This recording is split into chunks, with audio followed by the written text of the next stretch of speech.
ازيكم حبايبي، عاملين ايه؟ النهارده بعلبه التونه دي وشويه نوى بلح. طبعا انا ببقى غسلاه ومنضفاه كويس جدا، نوى البلح والعلبه. هنعمل فكره تحفه جدا وهتعجبكم قوي باذن الله. اول حاجه هبدا اثبت نوى البلح كده على علبه التونه بالشكل ده. واهم حاجه يكون المسدس مسخنينه كويس جدا عشان يثبت النوى وما يقعش بعد كده. هبدا اثبته كده. واهم حاجه طبعا اول صف ده عشان بعد كده هيظبط معايا الصفوف اللي بعده. القناة على فكرة عليها أفكار كتيرة جدا وكلها من إعادة التدوير ومن تكاليف، يعني تكاد تكون مفيش أي تكلفة خالص. فلو مش مشتركين في القناة يا ريت نشترك ونفعل زر الجرس عشان يوصل لكم أي فكرة جديدة أنا بعملها. وما ننساش طبعا اللايك والشير والكومنت الجميل اللي أنا بستناه منكم، وده طبعا اللي بيشجعني إن أنا أكمل. أهو أنا كده عملت أول صف. بعد كده ما بين كل اتنين هحط واحدة بالشكل ده. ما بين كل اتنين في الصف الاولاني هحط واحدة في الصف التاني.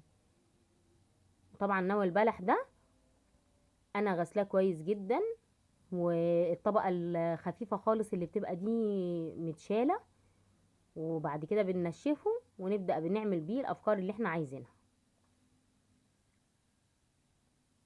هكمل بقى بنفس الطريقة لحد ما اغطي العلبة بالكامل. ولو مش متاح مسدس الشمع زي ما قلت لكم قبل كده، بنبدأ نجيب الشمع بس ونسخنه على شعلة البوتاجاز مثلا ونبدأ نستخدمه. يعني ما نوقفش الفكرة عند حاجة مش متاحة عندنا. وممكن نستعمل الغيرة، بس الفكرة في مسدس الشمع انه بينشف بسرعة جدا، فبينجز معايا بصراحة في الوقت. ده اخر صف هعمله. زي ما انتم شايفين الفكرة سهلة خالص وبسيطة، والنتيجة هتلاقوا روعة، تحفة بمعنى الكلمة.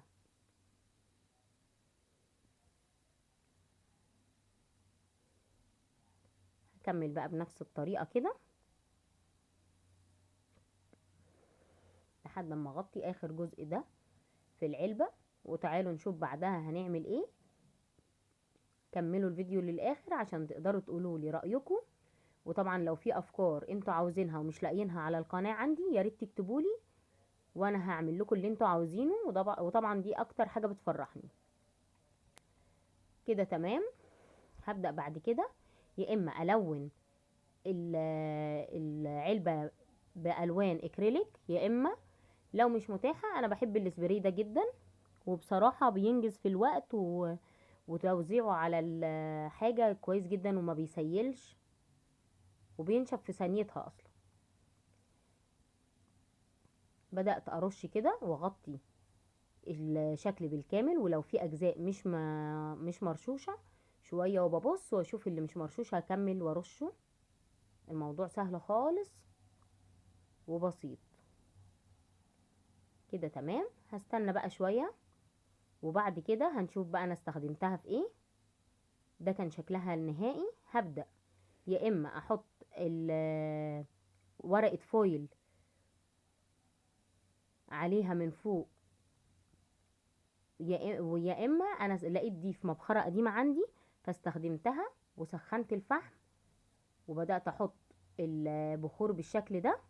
بصوا بقت مبخرة تحفة وممكن نشتريها بسعر غالي وعملناها من غير فلوس. ايه رأيكم؟